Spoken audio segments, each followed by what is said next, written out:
Halo Sarti. Hai. Aku mau nanya, kamu tahu nggak sih apa itu UMKM? UMKM apa ya? Hai Widya. Halo.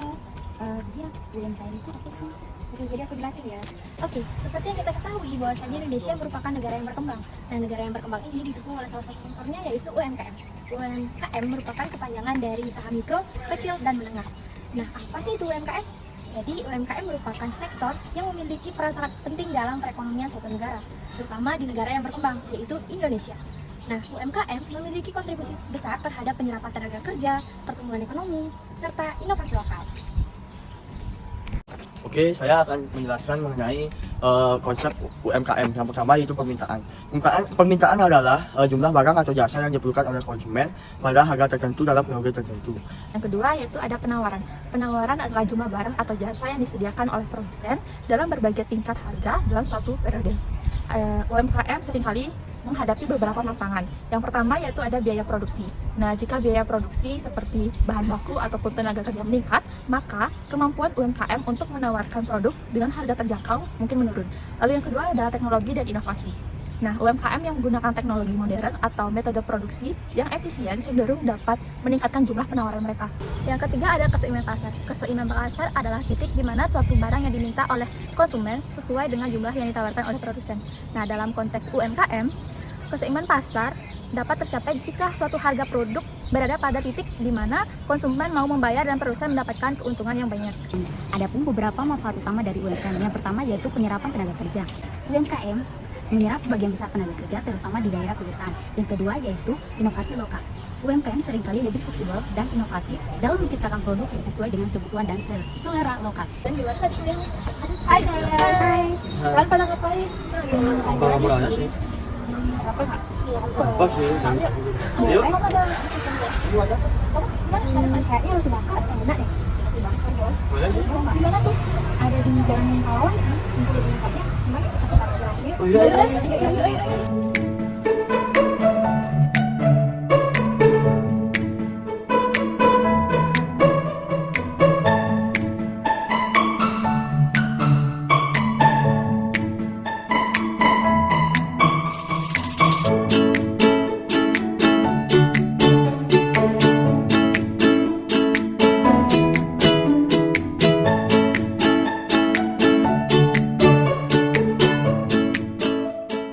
Jadi kita udah sampai di Bendel Roti Bakar. Oh ya, untuk alamatnya di mana ya? Alamatnya berada di Jalan Parikesit nomor 8. Nah, ini merupakan salah satu UMKM yang ada di Singaraja. Usahanya produknya yaitu roti bakar.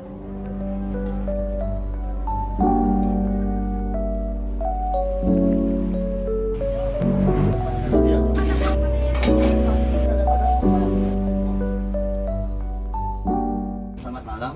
Pada kesempatan kali ini kita akan mewawancarai. Jadi langsung saja pada wawancaranya apa saja isi kendala selama 1 tahun ini. Pertama itu dari karyawan misalnya.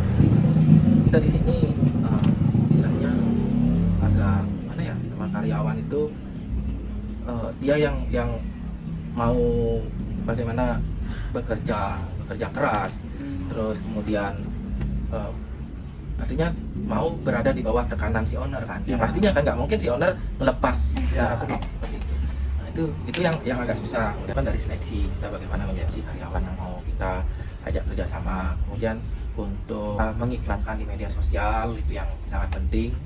Nah itu kalau dulu baru awal buka malah nggak terlalu intens untuk berkolaborasi dengan influencer seperti itu kan. Jadi awal-awal buka memang sempat agak sepi kan seperti itu. Tapi setelah berjalan akhirnya kita melakukan kerjasama itu ya. Oh ya, tadi kalian udah banyak ada varian rasa kan ini ya? Iya. Dari semua varian rasa itu varian mana sih yang paling banyak diminati oleh pelanggan? Kalau untuk sekarang tiramisu sama green tea Oreo. Terus yang kedua itu ada yang coklat keju mix yang super kalap juga. Yang ketiga itu yang varian gurih. Nah ya itu ya merupakan salah satu yang best seller sih di sini. Bagaimana sih cara kakak untuk menarik pelanggan untuk membeli produk bakar ini atau lewat media sosial atau produk? Ya, yang pastinya kalau kita melakukan pemasaran sih yang pertama kan dari di media sosial. Karena di zaman yang sekarang ini media sosial yang paling berperan. Siapa sih anak-anak muda sekarang yang nggak tahu media sosial? Nggak ada kan, pasti semua tahu media sosial. Ya kita lewat IG, lewat TikTok juga ada, di Facebook juga. Ya artinya kita ingin mencakup semua kalangan. Ya, orang-orang yang nggak main TikTok dia bisa lihat video. Orang-orang tua yang sekarang itu kan kebanyakan main Facebook, ya lihatnya di Facebook seperti itu. Kita mengenal wawancara yang tadi. Bagaimana sih kakak memastikan bahwa bisnis yang sedang dijalani ini tetap relevan di tengah perubahan sekarang masyarakat? Jadi istilahnya bagaimana mempertahankan ya. Mempertahankan itu ya kita harus ikuti bagaimana pasar itu berjalan. Kita istilahnya melihat juga di luar seperti apa perkembangannya. Misalnya ada kayak jajanan baru dengan rasa-rasa tertentu kan seperti itu. Mungkin kita bisa mengaplikasikannya ke sini juga kan. Mungkin rasanya aplikasikan ke sini gimana sih kita bikin produk-produk baru nanti dengan rasa-rasa baru seperti itu. Bagaimana sih cara kakak memantau atau mengevaluasi kepuasan dari pelanggan serta bagaimana dari pelanggan membantu dalam perkembangan jualan? Ya tidak jauh dari yang tadi sih ya. Ya itu kita melihat review-review orang. Nah terus nggak jarang juga saya nanya ke orang-orang, misalnya temen yang beli gimana rasanya gitu, nanti udah gimana kasih review jujur lah gitu sama kita biar kita bisa berbenah. Ya itu juga penting sekali sama teman-teman sejawat saya, teman di kantor, teman di mana, misalnya gimana enak kurang apa gitu, kita pasti seperti itu. Ataupun pertanyaannya itu apa sih kesalahan? Mungkin ada kesalahan selama menjual atau mempromosikan produknya itu apa saja yang pernah kakak lakukan dalam mengelola bisnisnya serta bagaimana cara kakak untuk mengatasi hal tersebut?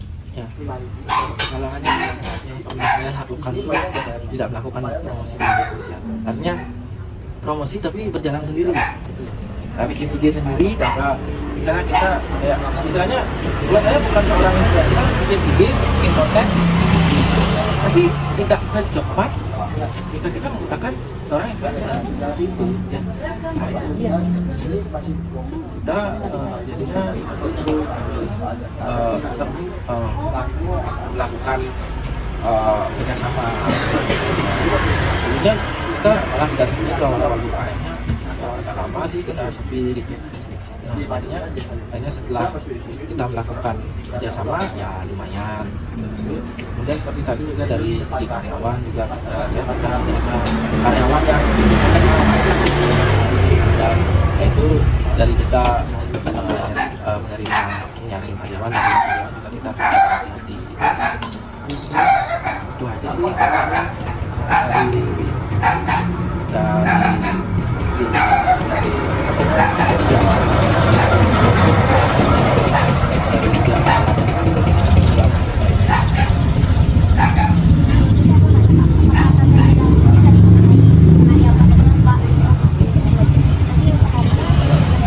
bukanya itu dari setiap hari dari jam 1 siang sampai jam 9 malam.